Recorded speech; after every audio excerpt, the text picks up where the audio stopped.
नमस्कार दोस्तों, exam box channel में आपका स्वागत है। दोस्तों, हम बायोलॉजी का अपना लेक्चर नंबर 6 कंप्लीट कर चुके हैं। आज से हम पढ़ेंगे लेक्चर नंबर 7। दोस्तों, हमने जब बायोलॉजी पढ़ा था तो हमने जब बायोलॉजी को स्टार्ट किया था तो हमने बायोलॉजी को सबसे पहले 5 भागों में बांटा था। वो 5 पार्ट कौन कौन से थे, एक बार मैं फिर से रिपीट कर देता हूँ। सबसे पहला जो पार्ट पढ़ा था हमने मोनेरा पढ़ा था। इस मोनेरा के अंदर हमने मोस्ट ऑफ द केस में पढ़े थे दोस्तों बैक्टीरिया। इसके बाद सेकंड पार्ट पढ़ा था हमने मोनेरा के बाद प्रोटिस्टा। इसमें आपको याद होगा, जर्नली इसमें हमने अमीबा वगैरह पढ़े थे। तीसरा जो पार्ट पढ़ा था आपने, याद होगा आपको दोस्तों, फंगस पढ़ा था हमने। चौथा जो पार्ट था इसमें ये प्लांट था। और पांचवा जो पार्ट था आपका वो एनिमल था।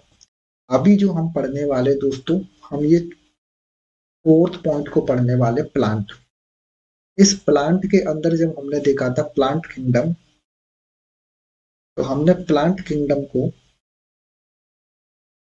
3 पार्टों में बांटा है दोस्तों। मैं एक बार सारा रिपीट कर देता हूँ। सबसे पहला जो पार्ट था जिसका नाम दिया था हमने, इसके 3 पार्ट पढ़े थे। और पहला जो पार्ट था आपका हेलोफाइटा। हेलोफाइटा हेलोफाइटा की दूसरा पार्ट है इसका ब्रायोफाइटा। और ब्रायोफाइटा के बाद तीसरा पार्ट आएगा आपका ट्रैकियोफाइटा। ट्रैकियोफाइटा दोस्तों, हम थैलोफाइटा जो थे हम इसको पढ़ चुके थे अपने लेक्चर नंबर 6 में। इसमें हमने जनरली पढ़ा था एल्गी, यानी शैवाल। इसमें हमने जनरली शैवालों का अध्ययन किया था। दोस्तों, आपको याद होगा इसमें मैंने आपको शैवाल पढ़ाया था, जैसे कारा, नाइटेला, हलवा। ये सारी शैवाल मैंने आपको पढ़ाई थी।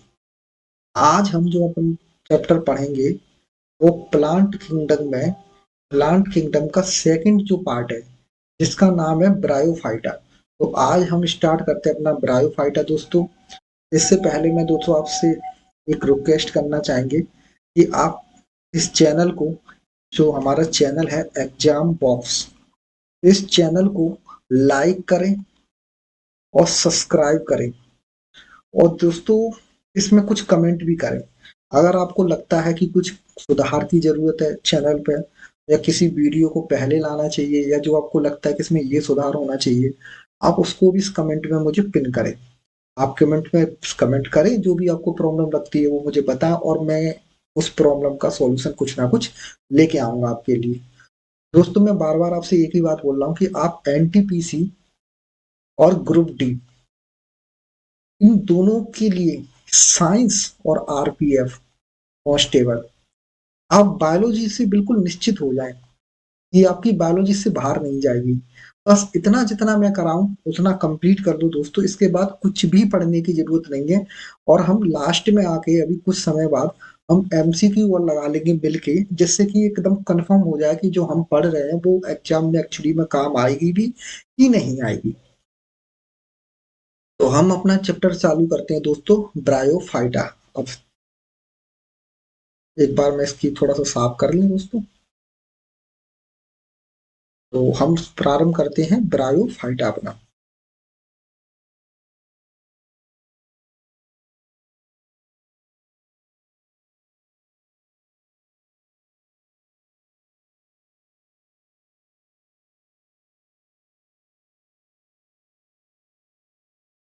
सबसे पहले ब्रायोफाइटा, इसके कुछ लक्षण देखते हैं क्या है।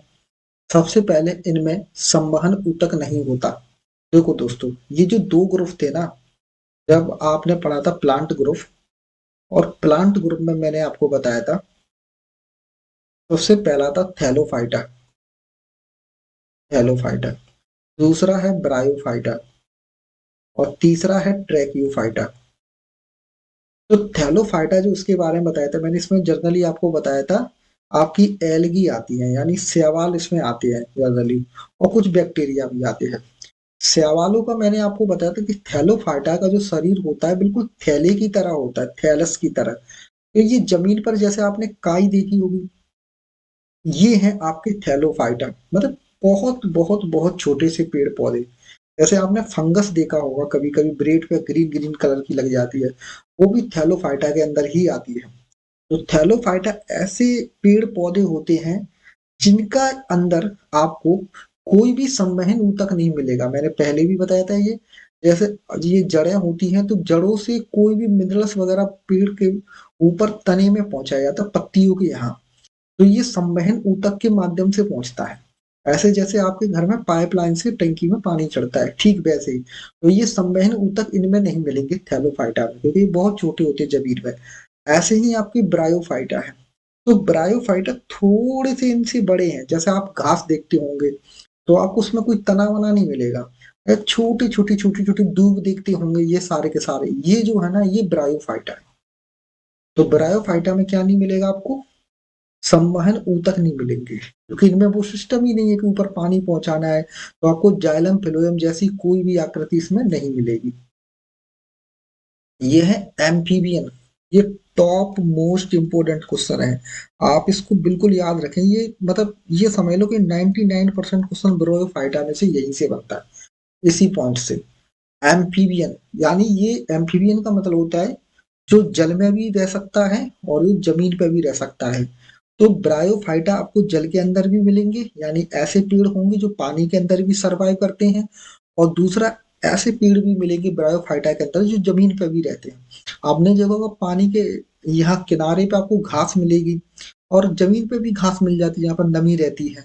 तो इसीलिए इसे एम्फीबियन कहते हैं।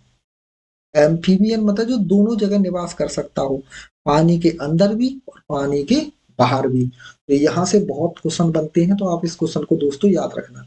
इसलिए ब्रायोफाइटा को वनस्पति जगत का क्या कहा जाता है, एम्फीबिया वर्ग कहा जाता है। ये टॉप मोस्ट इंपोर्टेंट क्वेश्चन है दोस्तों। आगे बढ़ते हैं, इसके बाद नेक्स्ट टॉपिक, नेक्स्ट पॉइंट।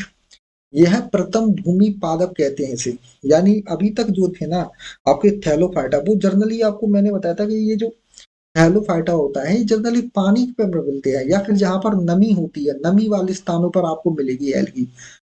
तो यह कैसे, यह प्रथम भूमि पादप है, यानी ये भूमि पे मिलने लगे आपको। या प्रथम स्थलीय पौधा है, ये बहुत इंपॉर्टेंट पॉइंट है, इसीलिए मैंने कहा था ये उभयचर कहा जाता है इसे। तो ये पहला स्थलीय पौधा है, यानी जमीन पर उगने वाला पहला पौधा है। क्योंकि इससे पहले जो थैलोफाइटा थे वो जर्नली आपके पानी में ही मिलते हैं आपको। नेक्स्ट, यह पौधे कम लंबाई 70 से 80 सेंटीमीटर तक के होते हैं, इसीलिए इसमें जाइलम फ्लोएम नहीं मिलेगा आपको। मैंने कहा था जैसे आपकी दूब घास देखते हो आप, यही सारा उदाहरण है इसका। तथा स्थलीय होने के साथ साथ ये छायादार एवं नमी स्थानों पर उगते हैं। तो आपने देखा होगा जैसे कोई बड़ा सा प्लांट होता है तो उसके यहाँ पर जो छाया होती है ना, तो वहां पर छोटी छोटी छोटी छोटी सी घास उग जाती है। वो जो घास होती है ना छोटी छोटी, उसी को आप कहेंगे क्या, ब्रायोफाइटा। आगे देखते हैं, ब्रायोफाइटा किसका निर्माण करते हैं, ये मृदा का निर्माण करते हैं, मिट्टी बनाते हैं। आपने देखा होगा जो छोटी छोटी छोटी छोटी घास होते हैं वो सूख के क्या हो जाते हैं, जमीन में मिल जाते हैं, और वो मिट्टी बनाने का कार्य करते हैं। जैसे आपने देखा खेतों में मेड़ बना देते हैं तो मेड़ पर दूब लगा देते हैं, तो ये वही है। मृदा कटाव को रोकना, जैसे मैंने कहा था कि ये बहुत छोटे होते घास की तरह। तो आपने देखा है ना, जैसे मेड़ बनाते हैं दो खेतों में, जैसे कोई ये खेत है, ये खेत ये है, तो बीच में मेड़ बनाए तो उस पर घास उगा देते, जिससे क्या होता है कि इस घास की वजह से ये मेड़ जो है ना मिट्टी की, ये बहेगी नहीं पानी के बहाव से। तो घास क्या कर लेती है, इस मिट्टी को बांध के रखती है ताकि ये मेड़ बहे ना। तो मृदा कटाव को रोकती है ये। अपरदन उसी को कहते हैं मृदा सॉइल इरेशन। मतलब जैसे मिट्टी होती है ना, तो मिट्टी जैसे कहीं पर, जैसे नदियों के किनारे ही होता है सामान्यतः, जैसे ये नदी बह रही, तो होता क्या है कि ये जो किनारे है ना, अगर यहाँ पर घास होगी तो ये किनारा क्या है, ये नदी अब चौड़ी नहीं होगी, पानी यहीं पर बहता रहेगा ऐसे। अगर यहाँ से घास हटा देंगे तो ये मिट्टी धीरे धीरे धीरे धीरे इसका इरेजन होता रहेगा, और धीरे धीरे धीरे धीरे इसका कटाव होता रहेगा, और मिट्टी पानी में, और नदी क्या हो जाएगी, और चौड़ी होती जाएगी, एरिया बढ़ता जाएगा इसका। तो ये क्या करता है, मृदा अपरदन को रोकता है, यानी मृदा के कटाव को रोकता है। इसके कुछ मोस्ट इंपोर्टेंट पॉइंट पढ़ लेते हैं, तो मैं फिर से एक बार रिपीट कर देता हूँ, इसके मुख्य लक्षण क्या है। सबसे पहले तो ये एम्फीबियन है, वनस्पति जगत का सबसे पहला भूमि पर उगने वाला भी ये पहला है। यह पौधों की लंबाई बहुत कम होती है, तो ये मृदा अपरदन के लिए काम आते हैं। मिट्टी के कटाव को रोकते हैं। ये सारे मोस्ट इंपोर्टेंट पॉइंट है इसकी। आगे बढ़ते हैं। Next, some important bryophyta. ऐसे कुछ ब्रायोफाइटा जो बहुत इंपोर्टेंट है। ये दोस्तों आपको बस केवल नाम याद रखने हैं। आपसे क्वेश्चन ये पूछा जाता है कि निम्न में से कौन सा ब्रायोफाइटा नहीं है। ऐसे चार नाम दे देगा इनमें से कोई, और एक अजीब सा नाम दे देगा। जैसे मान लो एक नाम देती है लिवरवर्ट, एक नाम दे दिया रिस्का, एक नाम दे दिया हॉर्नवर्ट, और एक नाम दे दिया आपको एलगी। तो आपको पता है एलगी नहीं है इस ग्रुप का, तो इसी तरह से इसमें क्वेश्चन पूछेगा। तो बस आपको इसके नाम याद रखने हैं कि ब्रायोफाइटा में कौन कौन सी वनस्पति आती है। सबसे पहली वनस्पति जिन पर मैंने स्टार लगाई, टॉप मोस्ट इंपोर्टेंट है, जो बार बार पूछे जाते हैं एग्जामों में। सबसे पहला है मॉस। मॉस, मॉस क्या है? एक ब्रायोफाइटा है। ये एंटीसेप्टिक बनाने में काम आता है। यह तालाबों में उगती है। आपने देखा होगा दोस्तों, पहले जमाने में क्या होता था, लोग जाते थे तालाबों के किनारे और कुछ जड़ी बूटियां उखाड़ लाते थे और उसे घाव पे लगा देते थे, और वो सही भी हो जाता था। तो एक्चुअली वो मॉस का इस्तेमाल करते थे, वो मॉस लाते थे। अब जो पुराने लोग थे वो थोड़ा जानते थे इनके बारे में। तो ये एंटीसेप्टिक बनाने में काम आती है। तो ये नाम याद रखना, मॉस। ये इम्पोर्टेंट है, इसके बारे में थोड़ा सा लिखा है, तो इसको भी आप याद रखना। दूसरा है स्पैगनम। ये ईंधन बनाने के काम आती है। और दूसरा, ये बीज उगाने में काम आती है। तीसरा, ये प्रथम विश्व युद्ध के दौरान रुई की तरह घाव पर लगाते थे इसे। जैसे आज के समय पर आपने देखा था घाव हो जाता है तो ब्लड रोकने के लिए रुई लगा लेते, तो उस जमाने में किसको लगाते थे? स्पैगनम। तो ये क्वेश्चन इसमें थोड़ा सा इंपोर्टेंट है, बस आप ये याद रखना है इसमें। आपसे पूछा था कि विश्व युद्ध में रुई जैसा कोई, हाँ, पेड़ पौधा वो इस्तेमाल किया जाता था, वो कौन सा था? तो स्पैगनम था वो। तीसरा, लिवरवर्ट याद रखना, डायरेक्ट नाम ही याद रखना। तो लिवरवर्ट क्या है? ये एक ब्रायोफाइटा है। पोरेला, पोरेला भी क्या है? एक ब्रायोफाइटा है। जिस पर स्टाल लगे उनको जाना याद रखना, बाकी को पढ़ लेना एक बार। रिस्किया, रिस्किया भी एक इम्पोर्टेंट ब्रायोफाइटा है। हॉर्नवुड, ये भी एक, ये इस पे स्टार नहीं है, बस इसे लगा लेना आप, ये भी इम्पोर्टेंट है। हॉर्नवर्ट। तीसरा है फुनेरिया। फुनेरिया भी इम्पोर्टेंट है, इसे याद रखना है, ये भी एक ब्रायोफाइटा है। मार्केंसिया, ये तो बहुत इंपॉर्टेंट है, ये बहुत बार पूछा जाता है कि मार्केंसिया क्या है। आपको पूछेगा कि या आपसे पूछेगा कि निम्न में से कौन सा ब्रायोफाइटा है, और मार्केसिया और तीन नाम और दे देगा कोई, तो आपको याद रखना है मार्केसिया क्या है, ब्रायोफाइटा है। अगला, एंथोसिसोस, एंथोसीरोस, ये भी एक क्या है? ये भी एक ब्रायोफाइटा है। दोस्तों इसे भी याद रखना है, ये भी एक ब्रायोफाइटा है।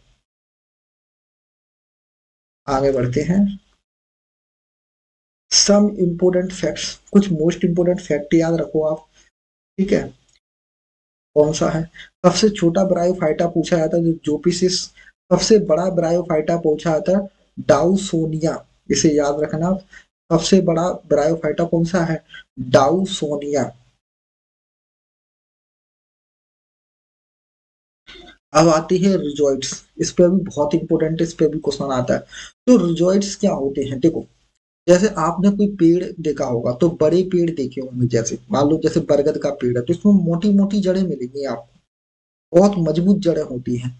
ये जड़ें आगे भी ऐसे डिवाइड होती हैं, फिर इसमें छोटे छोटे रोमों में डिवाइड होती हैं। ये जो मोटी मोटी जड़ें हैं ये तो कहलाती हैं जड़। अब इन जड़ का जो काम होता है ना, वो प्लांट में मिनरल्स और पानी को ऊपर पहुंचाना होता है। लेकिन अब आपने देखी होगी छोटे से घास वगैरह, तो मैंने कहा था कि उनमें तो कोई तना है ही नहीं, तो उनमें तो कोई बहुत ऊंचाई तक पानी पहुंचाना ही नहीं है। लेकिन उनको भी तो जमीन में अकड़ बनानी है अपनी, नहीं तो फिर ये उखड़ जाएंगे। तो यहाँ पे जो जड़ें मिलती हैं एक तरह से, जैसे आपने कभी घास उखाड़ी होगी, तो दूब उखाड़ी होगी, तो दूब में छोटे छोटे रोम मिलेंगे आपको। ये जो रोम होते हैं ना, इन्हीं को बोलता जाता है प्रकंद, यानी रेजोइड। इन्हीं को बोलते हैं रिजॉइड। जैसे आपने देखा होगा कभी आप मूली लेके आए होंगे, तो मूली जो होती है ना, उस पर छोटे छोटे रोम मिलेंगे आपको, मूली या गाजर पर। वो जो रोम होते हैं ना, ठीक वैसे ही होते हैं, इन्हीं को कहा जाता है रिजॉइड्स। जैसे आपने बहुत अच्छा सा उदाहरण है कि आपने कभी दूब उखाड़ी होगी, तो उसकी जड़ों को देखना, तो वो एक्चुअली अपन जड़ बोलते हैं, वो जड़ नहीं होता, उसी को अपन बोलेंगे रिजॉइड्स। तो जड़ और रिजॉइड एक जैसी चीज है, बस जड़ जो है वो बड़े प्लांट में मिलेंगी आपको जड़, और जो जमीन में उगने वाले प्लांट होंगे बिल्कुल जो जमीन में ही रहते, जो घास होता है उसमें होती है रिजॉइड्स जड़ की जगह। एक नया टर्म यूज होगा रिजॉइड्स। अगला देखते हैं नेक्स्ट आगे। रिजॉइड जड़ जैसी संरचना होती है, ये इंपोर्टेंट है, कई बार पूछा जाता है रिजॉइड्स क्या है। तो रिजॉइड एक तरह से जड़ जैसी संरचनाएं हैं जो ब्रायोफाइटा या मॉस हॉर्नबिस लिवरवोर्ट के आधार पर उगती है। आधार मतलब जैसे ये कोई मान लो मॉस है, ये कोई मॉस मतलब ऐसे समझ लो आप दूध घास जैसा, तो उसके आधार पर जो उगेंगे, नीचे जो उगेंगे नीचे की तरफ वो होती है, ठीक है। रिजॉर्ट्स पौधे को सब्सट्रेट्स पर स्थिर रखने में मदद करती है, यानी ये जमीन पर इसे स्थिर रखती हैं। अगर ये रिजॉर्ट्स नहीं होंगी तो ये पौधा उखड़ के कहीं भी चला जाएगा फिर तो किसी के पैर से। तो जैसा आपने देखा होगा दूब को ये घास, ये जो जड़ें होती हैं, ये जो रिजॉर्ट्स होती है वो बांधे रखते हैं। यही मैंने बात इंग्लिश में लिखा है, rhizoids are root like structure. ये कैसा है, जड़ों की तरह दिखने वाला है। That grow from the epidermal.